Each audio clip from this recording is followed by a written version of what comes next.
अल्हम्दुलिल्लाह।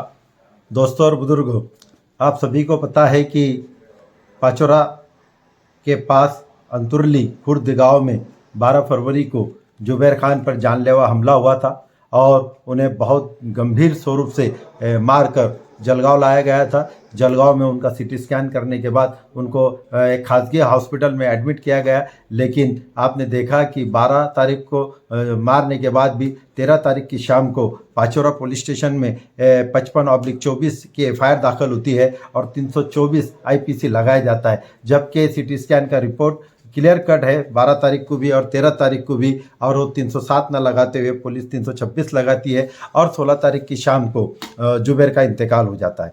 17 को जब पोस्टमार्टम शुरू होता है तब हमारे पास कुछ लोग भी आते हैं और हम जाके एसपी साहब महेश्वर रेड्डी जो नए आए हुए हैं उनसे मिलते हैं और उनको हम ये सब शिकायत बताते हैं।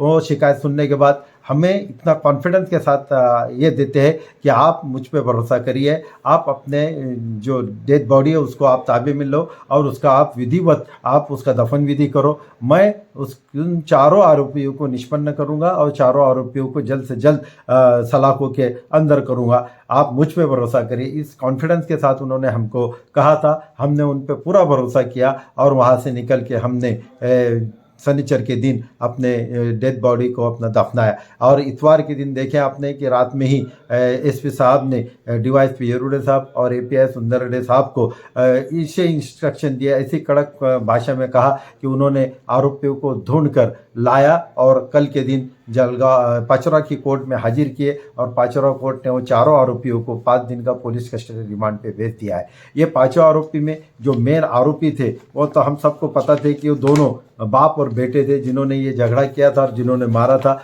उसमें आरोपी नंबर 1 जो था आपने जो था वो नाना अभिमान पाटिल था और उसका लड़का जो था दूसरा वो राहुल नाना पाटिल था। ये दोनों को एफआईआर में नाम भी था और उनका वर्णन भी दिया था। लेकिन तीसरा आरोपी जो कि उनका मापड़ी था, उसको कोई पहचान नहीं पा रहा था ये फिरियादी का भाई, इसलिए उन्हें लिखा था कि उनके पास काम करने वाला मापड़ी एक था और जिसकी कपासी की गाड़ी थी चौथा जिन्होंने लाए थे वो एक किसान था। ऐसे चारों ने मिलकर मारा है। लेकिन पुलिस ने वो 2 अज्ञानों की को छानबीन की और 3 नंबर का आरोपी आपने देखा होगा कि उसमें जो मापड़ी का काम कर रहा था वो शेख मुनाफ हनीफ पटवे और चौथा जो किसान था जिसकी कपासी की गाड़ी ये नाना अभिमान पाटिल लाए थे वो सतीश विष्णु पाटिल। ऐसे चारों आरोपी को डिटेक्ट करके उनको हवालात में बंद कर दिया है और कोर्ट ने भी उनको 5 दिन की पुलिस कस्टडी रिमांड दी है। हम शुक्रिया अदा करते हैं माननीय पुलिस अधीक्षक महेश्वर रेड्डी साहब का और उनकी पूरी टीम का कि उन्होंने जो शब्द दिया था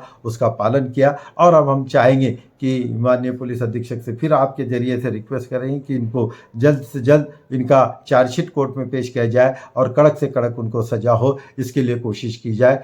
पुलिस महकमे ने जो पहले अपनी निग्लिजेंस बताया कि 307 ना दाखिल करते हुए 326 दाखिल की, हम फिर वही चाहेंगे कि माननीय रेड्डी साहब उसमें भी इंक्वायर करें और जो कोई जो जिम्मेदार होगा उस पर भी कार्रवाई करें। खैर अभी मामला सुलझ चुका है, आरोपी अटक हो चुके हैं। मैं फिर अंतुरली गांव के लोगों से दरख्वास्त करूंगा कि वो कायदेशीर बाजू लेते हुए अपने अपने स्टेटमेंट बराबर दे, अपने अपने एविडेंस को अच्छे मजबूत करे ताकि कोर्ट में केस मजबूती से चले और किसी तरह से दूसरे अफवाह पे ख्याल न दे। हम सभी लोग आपके साथ हैं, जहाँ जहाँ अन्याय होता है हम लोग सब जलगांव वाले बोलो और कोई दूसरे आप हम साहब के हैं। फिर से एक बार हम पुलिस अधीक्षक रेड्डी साहब का शुक्रिया अदा करते हैं। शुक्रिया।